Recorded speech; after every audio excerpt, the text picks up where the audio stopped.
Hello दोस्तों, कैसे हो आप लोग। आज हम लोग इस वीडियो के माध्यम से एक टॉपिक पे चर्चा करेंगे बेटे। वो टॉपिक है केस लॉ, मोहिरी बीवी versus Dharmodas Ghosh.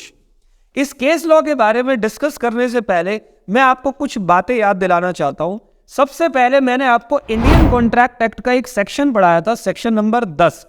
Section number 10 के अंदर मैंने ये बताया था पॉइंट नंबर 3, जो कि था कैपेसिटी टू कॉन्ट्रैक्ट।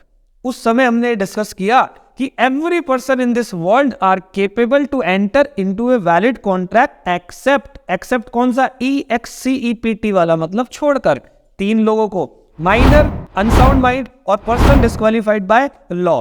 तो बेटा उसमें मैंने आपको माइनर के बारे में एक बात बताई थी कि माइनर कौन होता है। Minor means a person who has not completed is 18 year of age under Indian, आप लोग ये मत समझना कॉन्ट्रैक्ट एक्ट, नहीं बेटा, इंडियन मेजोरिटी एक्ट 1875 में बता रखा है कि माइनर की एज कितनी होनी चाहिए, 18 साल। 18 साल तक का पर्सन माइनर होता है, उसके बाद मेजर। लेकिन 2 सिचुएशन में माइनर की एज 21 ईयर बताई गई है।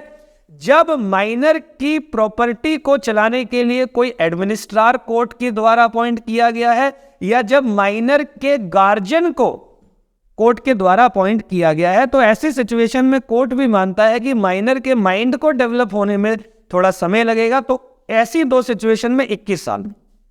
तो बेटा रूल्स अबाउट माइनर का एक पहला पॉइंट मैंने आपको बताना है, जो कि ये कहता है माइनर्स एग्रीमेंट इज वॉइड अब इनिशियो। यानी कि अगर आप किसी भी माइनर के साथ कोई एग्रीमेंट बना रहे हो तो वो एग्रीमेंट पूरा का पूरा यूजलेस एग्रीमेंट होगा, वॉइड अब इनिशियो। वॉइड अब इनिशियो मतलब वॉइड फ्रॉम वेरी बिगिनिंग, मतलब यूजलेस फ्रॉम वेरी बिगिनिंग, मतलब उसकी कोई वर्थ नहीं रहेगी, उस एग्रीमेंट की कोई वैल्यू नहीं रहेगी। तो बेटे ऐसे ही एक केस आया था 1903 में। वैसे केस तो पहले से चल रहा था, 1903 में इस केस का डिसीजन आया था। केस का नाम था मोहिरी बीवी वर्सेस धर्मोदास घोष।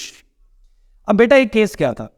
बेटा धर्मोदास घोष नाम का एक माइनर था जिसके पास कोई इमूवेबल प्रॉपर्टी थी। धर्मोदास घोष ने क्या किया, उस इमूवेबल प्रॉपर्टी को गिरवी रखकर, उस इमूवेबल प्रॉपर्टी को गिरवी रखने वो गया एक पर्सन के पास जिसका नाम था ब्रह्मदत्त। तो आप लोग बोलोगे सर केस का नाम तो मोहिरी बीवी वर्सेस धर्मोदास घोष है और आप हमें ब्रह्मदत्त नाम के तीसरे पर्सन की बात कर रहे हो। तो बेटा ब्रह्मदत्त एक मनी लेंडर था जो मोहिरी बीवी का हस्बैंड था। ब्रह्मदत्त ने पैसा दिया उधार